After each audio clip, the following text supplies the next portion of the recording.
from all of them tomorrow night during the third GOP presidential debate in Miami. Our governor, Ron DeSantis, still in the race and according to many recent polls remains firmly as a second choice candidate to Donald Trump. Others taking the stage include former South Carolina Governor Nikki Haley, South Carolina Senator Tim Scott, former New Jersey Governor Christie, and biotech entrepreneur Vivek Ramaswamy. For more on this, let's bring in our Capitol reporter Forrest Saunders, joining us live from Miami tonight. And Forrest, DeSantis just getting a big boost from the Field of Dreams there in Iowa.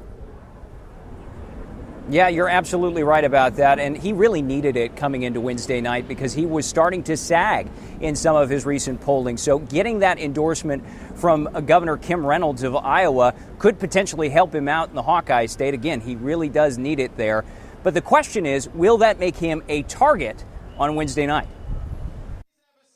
Thanks so much to Governor Reynolds. Tuesday, Team DeSantis was in Iowa, still touting that big endorsement from Iowa's popular governor, Kim Reynolds. I welcomed candidates. They had their chance. They crisscrossed the state. I had to lean in and I had to make a decision who I felt was the best candidate, and it's Ron DeSantis. The support is likely to give Florida Governor Ron DeSantis a bump of much-needed momentum as his second-place position in the polls softens. Thank you so much. Thank you.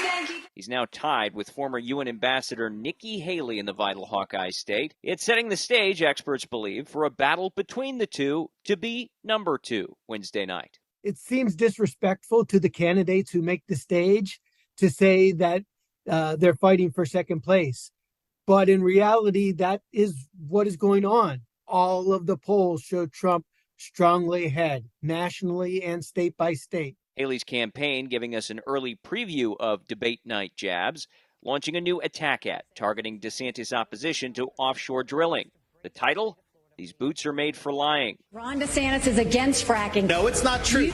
Do you also support a ban of fracking? Yeah. Three other candidates will join Haley and DeSantis: Christie, Vivek Ramaswamy, and Senator Tim Scott. But the elephant in the room? Who gave that right to me? Won't be there. Former President Donald Trump skipping out for a third time, doing a rally to nab Hispanic voters 30 minutes away.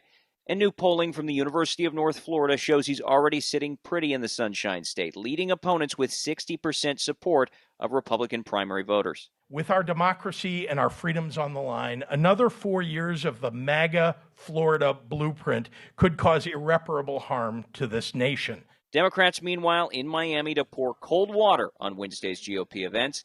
They also dismissed recent Siena polling that had President Joe Biden trailing Trump in key swing states, calling it too early to be predictive. Because we're focused on building the campaign that we need. We know the president's policies are extremely popular, and it's our job to ensure that we're getting out and really communicating that message. But that time is running out as we're now under the one-year mark for Election Day. Now, one other thing to consider into Wednesday night is who is actually going to be watching this debate. While it is going to be broadcast to everybody, political pundits seem to think that the candidates are going to cater their message more to Iowans because the Hawkeye state, again, with that first-in-the-nation caucus, is key to a lot of them taking down the former president, Donald Trump. That is the latest out here. Paul, back to you. Governor DeSantis hoping for a magic moment in the Magic City. Forrest Saunders live in Miami. Thank you, sir.